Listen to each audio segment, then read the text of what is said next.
Since being involved with missions, I realized there's nothing that I'd rather do. There's nothing I'd rather dedicate my time and my life to. It's hard, it's difficult, but it's fun. It's exciting. There's something different that happens every single day. And you never get stuck in a rut. You never have to worry about like, oh man, I don't want to do the same thing. It's not a 9 to 5. It involves your whole life, and it's worth your whole life.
I've always thought of the impactfulness of missions in terms of, you know, how much can we do for the people that we're trying to minister to? How many people can get saved, or how much water can we bring them, how much food, you know, whatever needs of theirs that we can meet. But Tanzania really taught me to think of missions in a little different light too. In terms of a pilgrimage, you know, this idea of a journey or a trip where you go and you're expecting to find something meaningful to the soul, expecting an encounter with God that's going to change you in your life. And I think Tanzania really did that for me.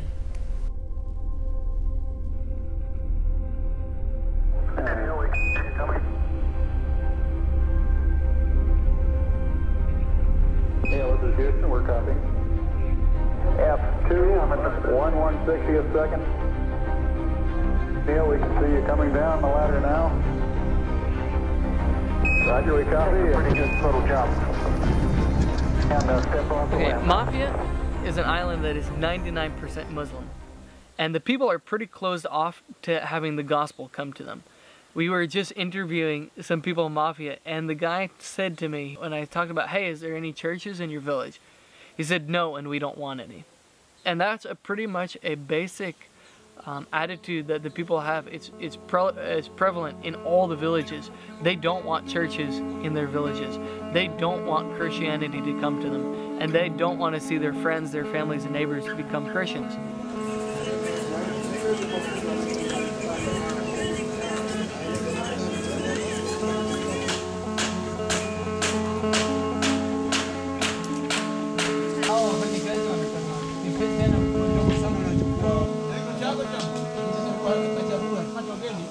So, in order to get to Mafia, we're gonna have to find creative ideas, creative ways of getting there and going there and being able to speak into their lives, which allows their hearts to be opened up to a gospel presentation.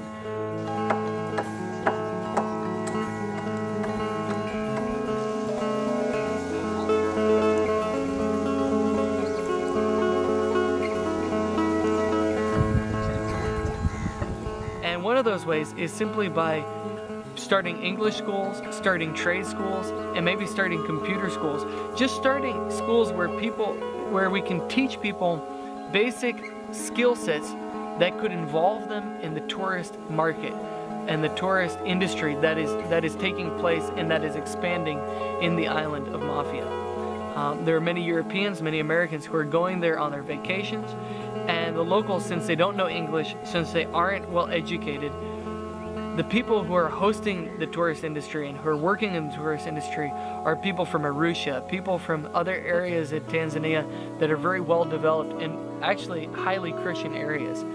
And so we would love to see the locals be involved not only in the tourist industry, but it would also give us an avenue where we could help them out and then speak into their lives and really give them an opportunity, not just to hear the gospel, but an opportunity to be involved in a growing economy.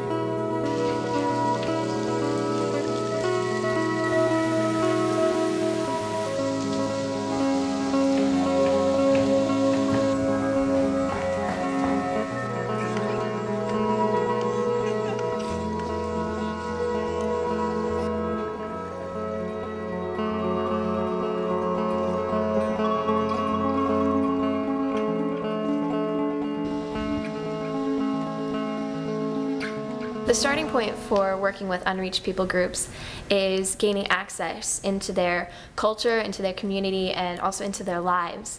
And on Mafia Island, we're only just starting to do that.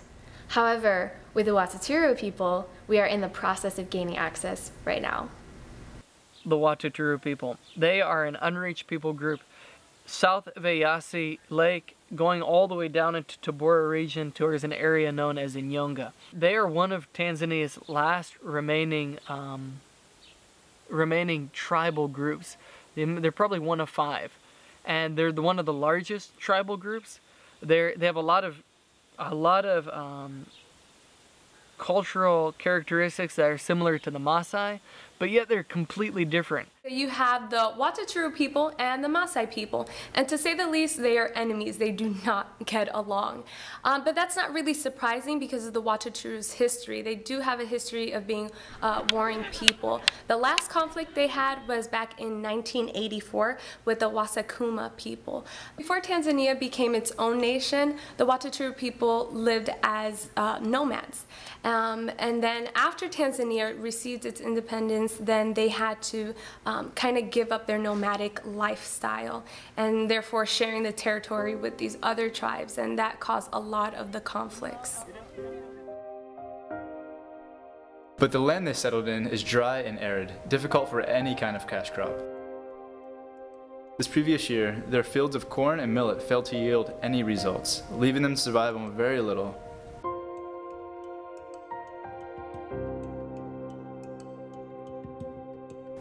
In the desert, the only income they can depend on is cotton and honey.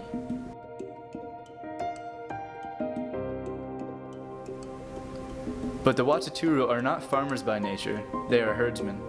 In fact, the majority of their conflict with the Wasakuma people results from a clash between farming and herding in a land which is necessary for both.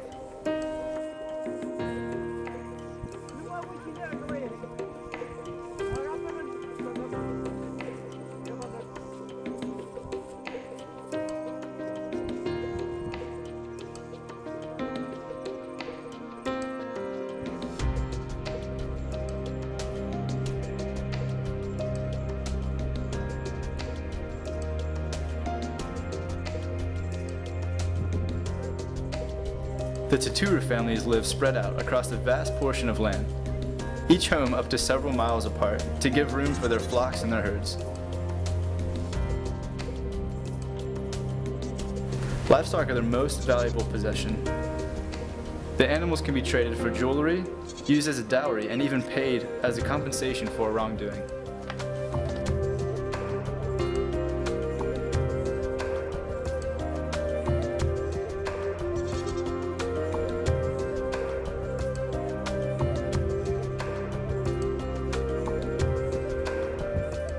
Yet even with large herds of cattle, life as herdsmen can be difficult, especially with the lack of water.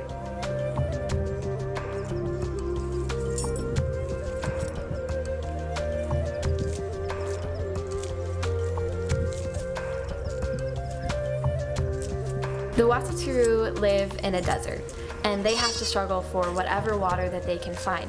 And for most families, this means gathering all the buckets and shovels that they have, getting their children to follow along behind them, and walking for half a mile to the river.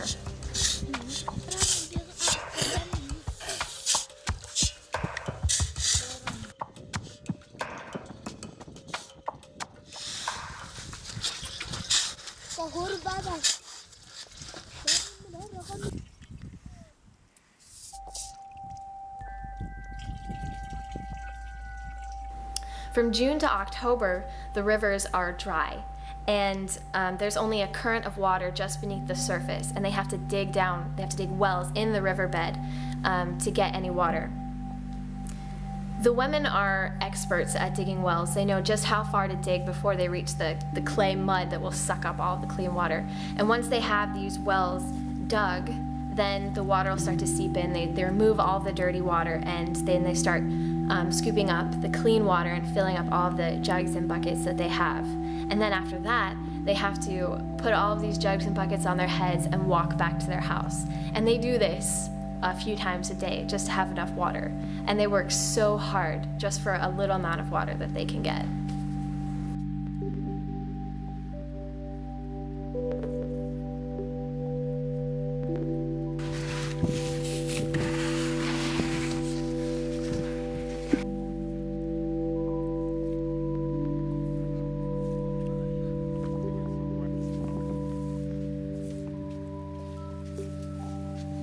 They are these huge yellow jugs that are 5-gallon buckets that weigh 44 or 45 pounds. So we fill it up, and it's this awkward rectangle shape. So Tori makes little pads out of his jacket, something he had in the car, and so he put those on our heads, and then he heaved the bucket on the top of our heads.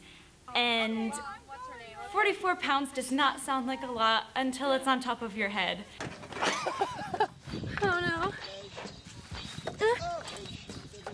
Is it balanced? It doesn't feel balanced. It's like this awkward shape already. It's 45 pounds on my head. So I'm kind of carrying it up there, and I have absolutely no muscle mass whatsoever. Okay. See you at camp.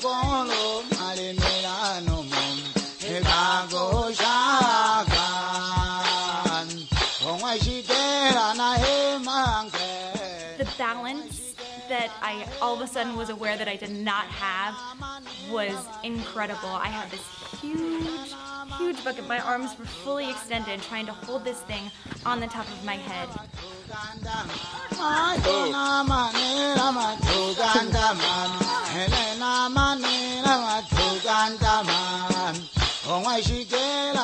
Jenni is being an absolute beast walking ahead of me with this giant jug on her head. She was awesome. Lisa, look good. And so I made it back to camp, and I got the bucket off my head, and it was one of the hardest things I've ever done in my life. And these women have to do this several times a day just to get semi-clean water to cook with, to wash their clothes with, to do anything with.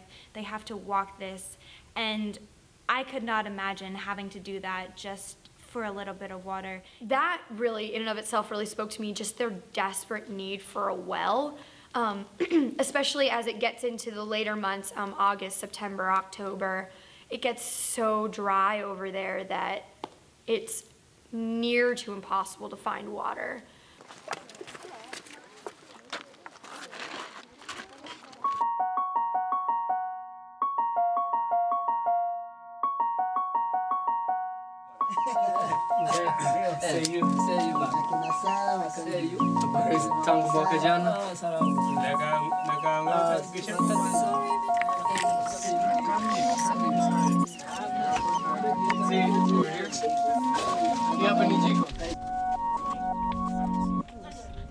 A man's house may hold his wives and his children, sometimes up to 30 offspring, plus extended family, all making up one distinct family among the tribe.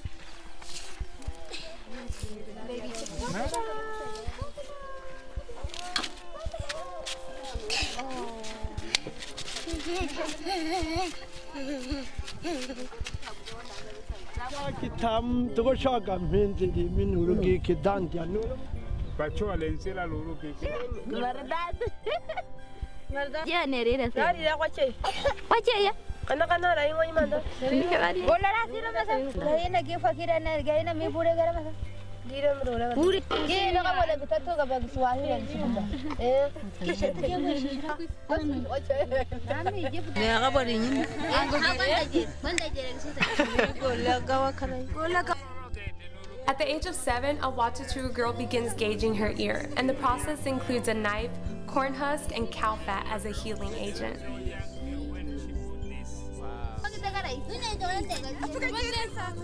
Look at me.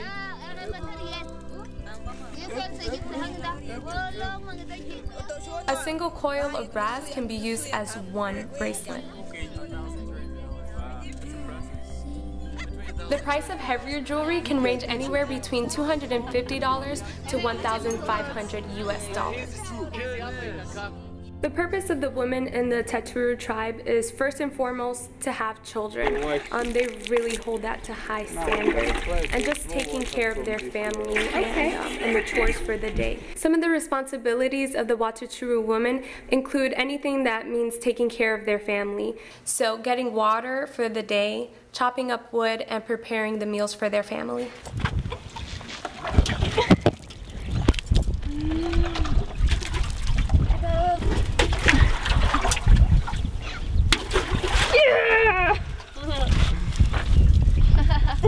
It's a little bit.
So built into the walls and the rafters of their huts are these killer beehives. And yes, I did get my first bee sting in Africa, but the honey over there is very valuable. It's used as a sweetener for candy and even beer.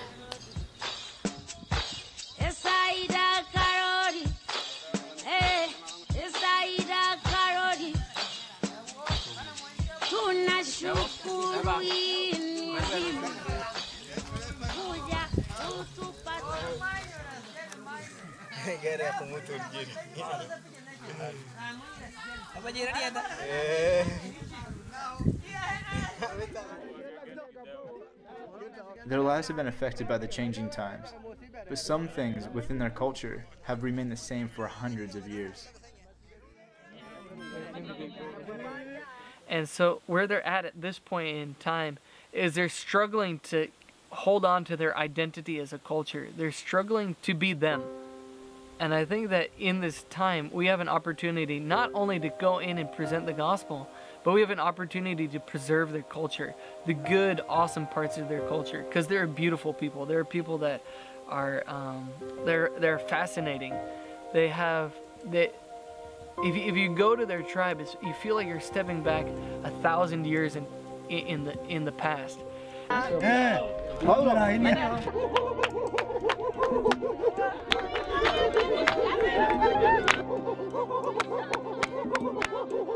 A staple within the tribe is the value of celebration.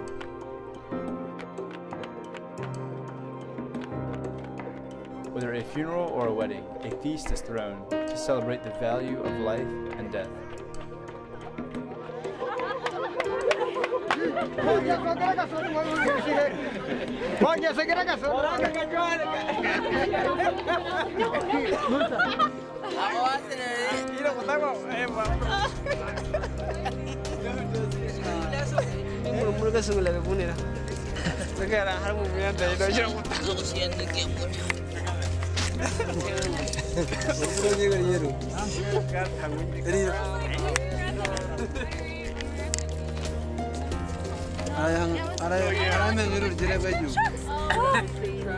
And you actually hear that. Just take a sip, a tiny sip. Unscrew my water for me. Wait, I got it. Just have it ready. How is it? It tastes like oily bacon. Good? It tastes like bacon. It's good? Oh yeah. It didn't taste like bacon, but it's sweet. Oh, I'm also not a very picky eater. Thank you, Jesus, for the food.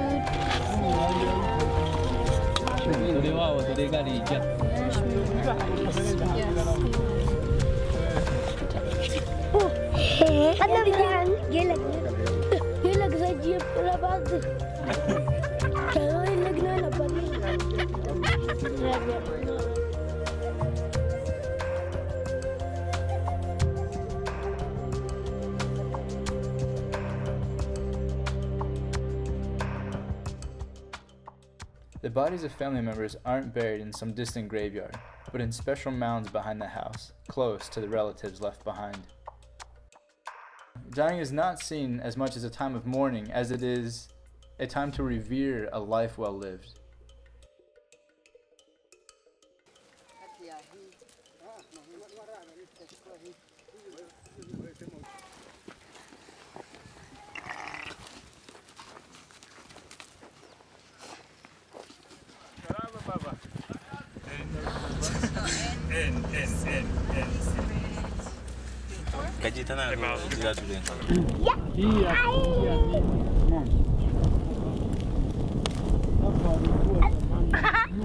I think if you have time to actually kill an innocent sheep, it's way better. Another ritual that has lasted these 1,000 years is the wedding celebration. Yeah, so well, what's the purpose of life? You know, are you on? They say, well, you don't know. Most of them would argue, almost all the men would argue having children. You know, I would say, what about me? I have no kids, no wife. How do you made a bad mistake? He said, having children, that's the only thing. What else is worth in life, you know? Cows, well, you can buy another wife and get more children. And a wedding is the perfect place to find a wife.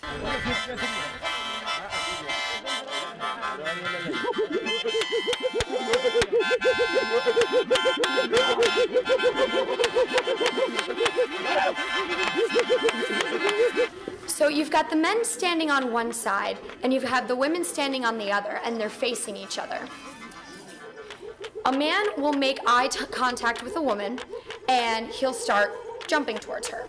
If the woman receives the affections that are being shown toward her, she'll start jumping back, keeping eye contact. Now, as long as they hold eye contact, they'll keep jumping closer and closer and closer until one of them breaks.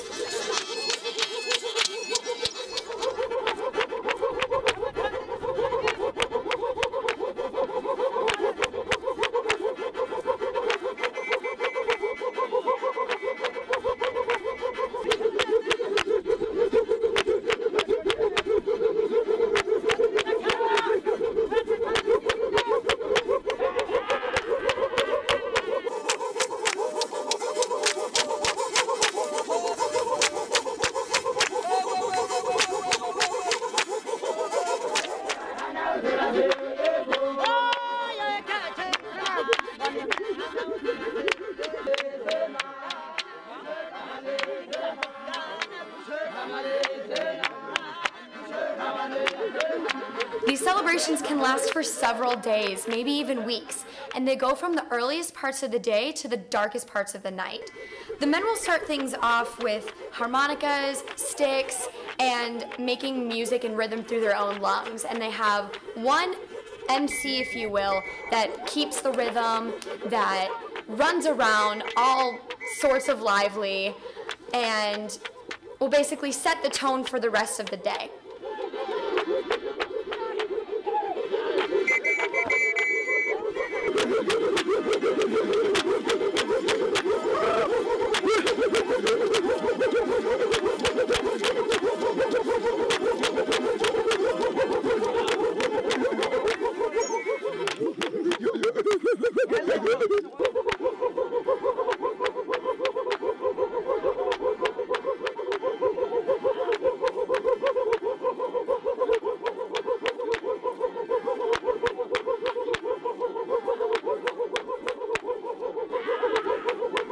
To us, what we would call flirting, to them they kind of call courting. It kind of gets really sad because sometimes someone will make eye contact with someone else, or they'll try to make eye contact with someone else, and they're just not having it. But other times, works out pretty well.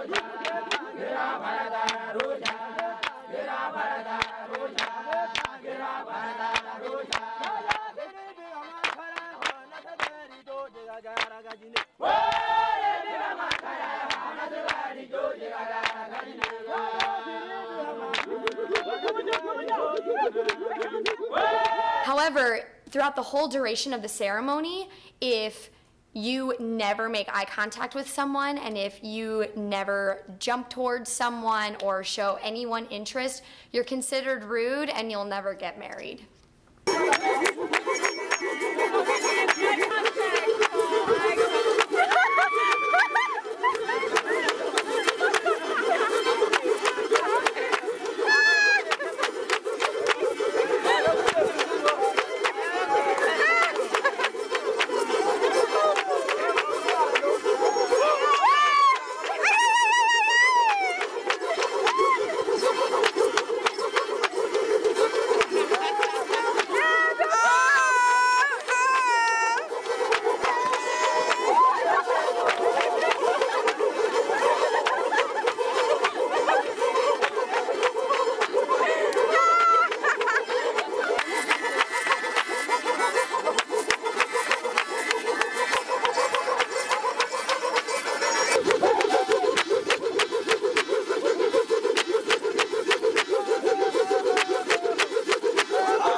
And what I'd love to see is to see those people worshiping Jesus in their tribal dress, with their tribal instruments, and with their tribal dances. And I would love to see that. They don't want to die.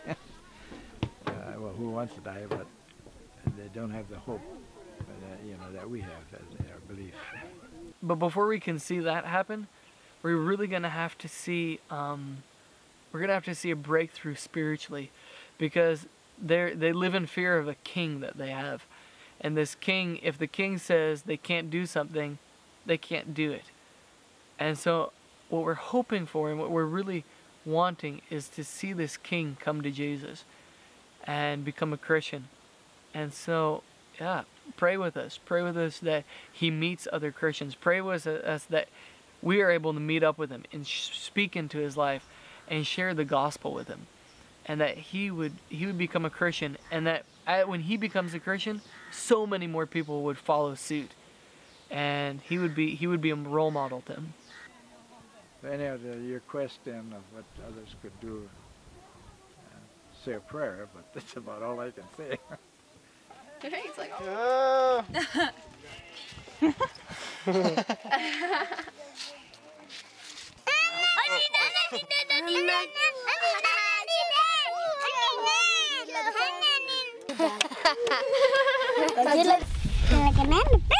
Yeah. Doing like, right? Uh-huh. Uh-huh.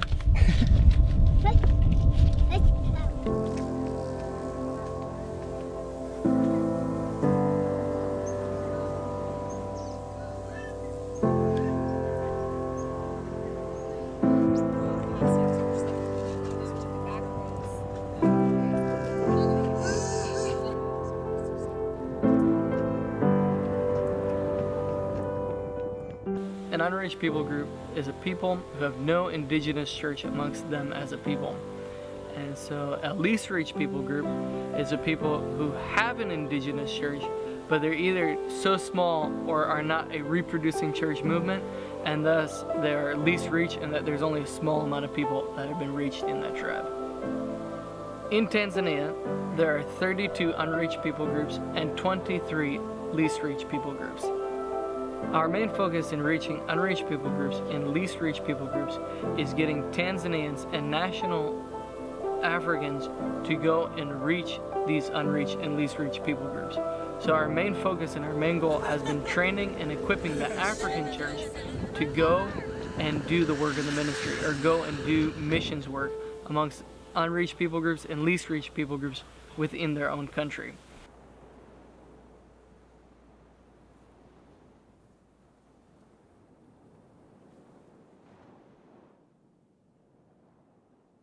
With working with unreached people groups is, as they move from being unreached to being reached to reached, and as they're developing churches and as they're developing their relationships with Christ, is that they begin then sending out missionaries and doing their own missions work from their tribe.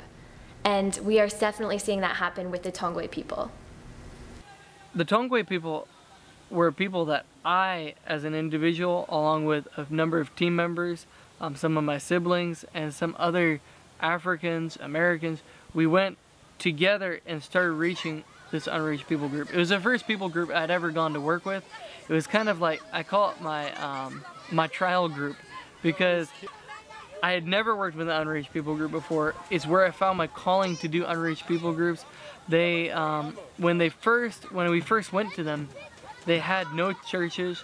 There was only 2 Christians in the entire tribe. And now, today, there are probably 900 or so Christians plus that we know about in the tribe. And we first went there, and I can remember God saying, work with them. And I was like, no, I don't want to. And the first time I went out there, I was like, I want to do this. And eventually God was like, no, this is what you need to be doing.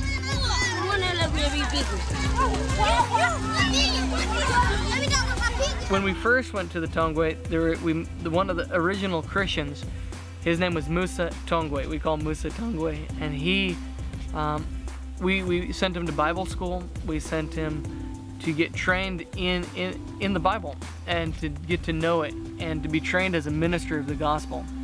Well, later on, he after starting a church and getting about 50 Tongwe people in his congregation, he decided that he wanted to go and do missions elsewhere. And now he is wanting to become a missionary to the Holo Holo tribe, which is a cousin people to the Tongwe. So not only have we seen Tongwe becoming Christians, but we're seeing Tongwe people wanting to become missionaries to other unreached people groups. And that's the key to all of it, is to not only start a church, but to start a movement of church planters. A movement of people that not only keep the gospel to themselves, but take it beyond their borders to other cultures.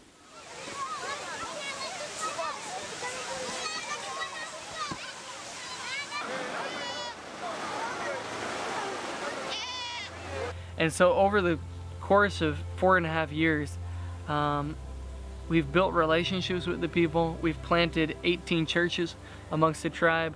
And right now we're working on a road project, which is kind of like our last stage of working with them, or my last stage of working with this people group. The road project started first out of persecution. We went to the Tongwe and we were doing Muslim Christian ministry, and about a week into it, the Muslims rioted because of the success that we were having and because of how many people were becoming Christians.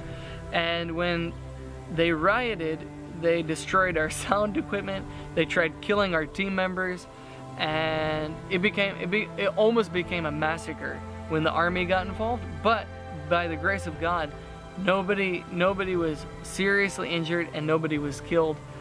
And out of that, the government wanted me to prosecute the Muslims who were involved, and they wanted us to go after the people who were responsible for the riots. But I felt like that wasn't the right thing to do.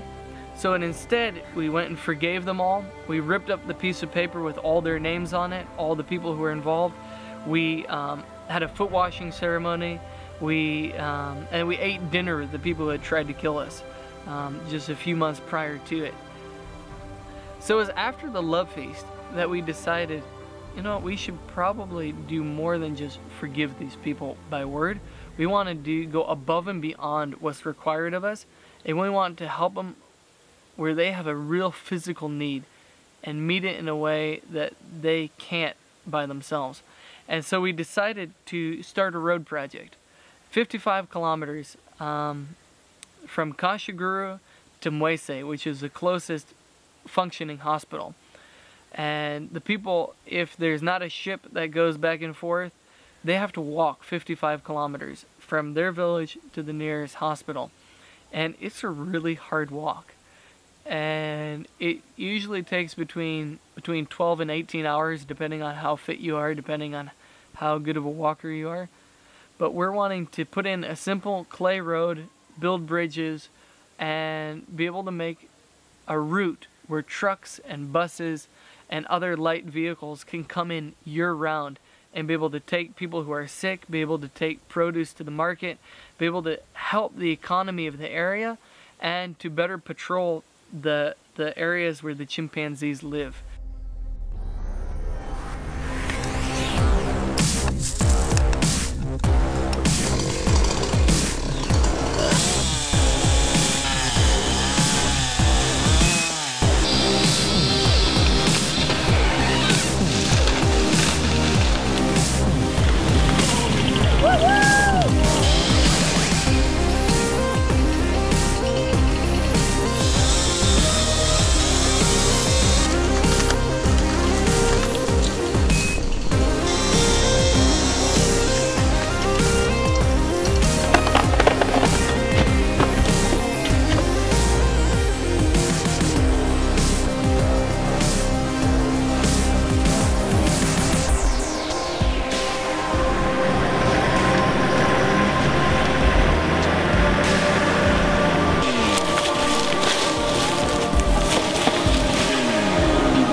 A lot of women, they have house births, but many times if there's a complication in the birth or there is any sort of issue, the woman is basically dead.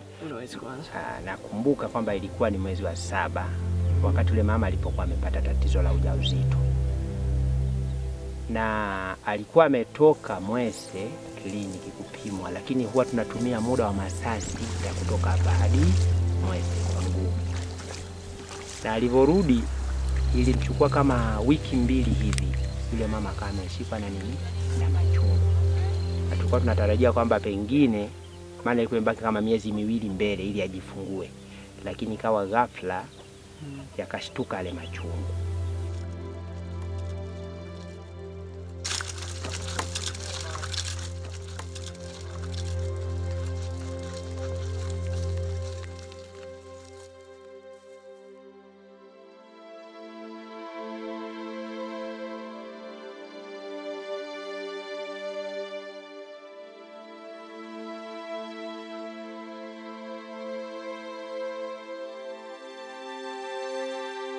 nilikuja kuitwa tu asubuhi na yule mkwe wangu kuwa mtoto wako tayari ameshapatwa na machungu. Basi tukaenda pale kwake, tukakuta kweli tatizo limetokea hilo. Baada ya muda kidogo yule mama akawa amejifungua vizuri tu. Basi kile kinyangala kile ambacho kinakwamisha kihua kinatoka na mtoto kikawa kimekwama pale, ila mtoto amezaliwa. Basi hapo tukafanya kuitana kama alivyozungumza bwana mdogo hapa. Basi tukakusanyika, hatukuwa na jinsi tena hapo. Ndo tulivyomtuma bwana mdogo huyu akaondoka, akaenda huko Kampisa na kuomba msaada kama vile mlivyomsaidia. Nafikiri mlikuja usiku pale kwenye saa 2. Kwa hiyo mkawa mtu mmebeba mkaenda naye. Mimi niliishia pale. Kilichoendelea Kampisa kwa kweli sikufahamu. Nilipata tu habari kwa yule mtoto wako amefariki. The doctors did everything that they could with the medicine that they had, and then the mother passed away 2 days later, and the child was taken to Matias. And there the child grew up for a while, and then came back here, and shortly after coming back here, the child passed away. Mtoto aliacha amebatizwa na jamaa mmoja aliyekuja naye anaitwa Tim. Ilikuwa linaendelea lile jina hakubadilika. Ndio nafikiri ndio maradhi yaliyopelekea kifo chake. And so that's just that's a tragedy that's happened to a family that didn't need to happen. The people who get sick in that area, first and foremost, they get sick from malaria, which is usually the symptoms of malaria are aches and pains, severe fever, chills, hallucinating at nighttime. And malaria was absolutely horrible. It was pretty much all the symptoms you get from the flu, but 10 times worse. And diarrhea, vomiting, and it starts in cycles and it keeps getting worse and worse and worse. And so if you don't go and treat it immediately, it becomes a very severe disease. And oftentimes people don't hike 55 miles until they're in really bad condition. And then when you're trying to hike 55 kilometers in really bad condition, and every time it gets worse and worse and worse, it really makes for an awful, awful hike. The other thing that people really get sick from is cholera. Cholera is where you vomit and diarrhea so much that you actually lose all the fluid in your body and you die from dehydration.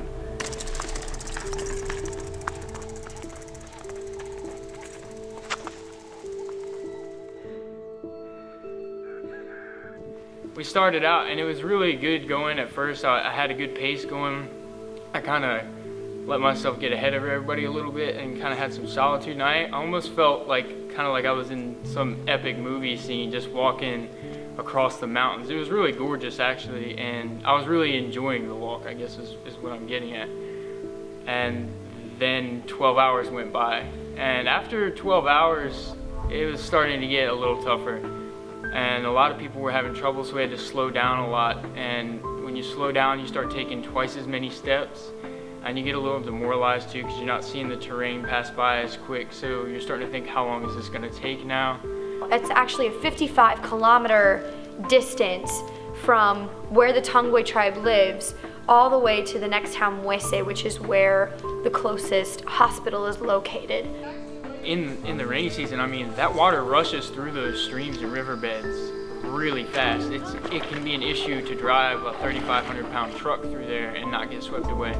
So crossing those becomes very perilous in a way. And on top of that, then you have the threat of crocodiles. I've only ever heard of it. I've never heard of it. That's a restaurant.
Don't kick it, don't hurt yourself.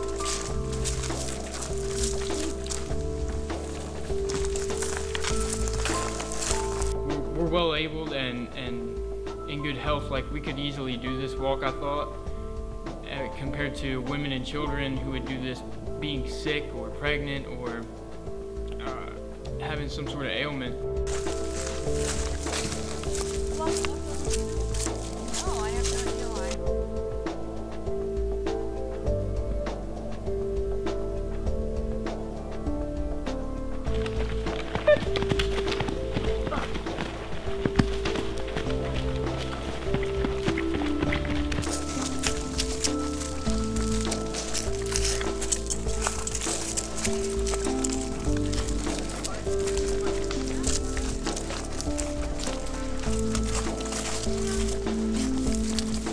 Talking to Myles. A little goes a long way with me, so you can take it however much you want.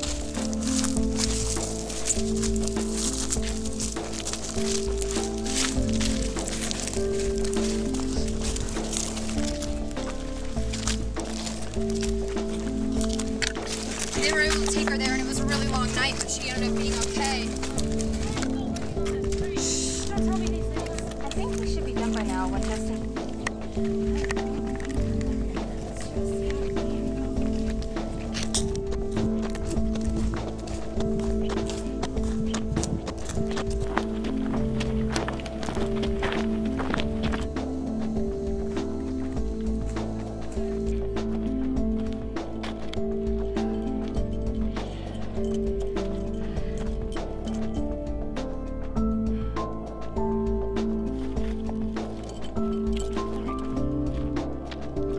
So it's getting dark and we stopped to sit down and wait for the rest of our team. And in the meantime, we had this little can of chicken and we all ate it, and it was the most amazing thing ever because we were all running out of water, running out of food. It was really, really hard, and we'd been walking at this point maybe 15, 16 hours.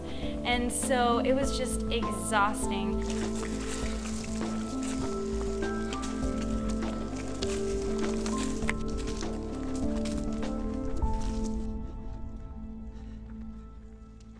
When it got to nighttime, they got a little more intense because after dark, you know, we couldn't even see the footprints of the people walking in front of us anymore. It's not officially too dark to film. All I can see is Alix's shirt. 12.5 hours in. Yay. We had one little light and it wasn't a lot. We had no food and no water. People were starting to get dehydrated. There's a very real threat of like animals and possibly bandits on the road. So at one point we began to question whether we should even continue or just try to camp out beside the road because we weren't sure that we could even make it through the night long enough to actually even end up at our destination.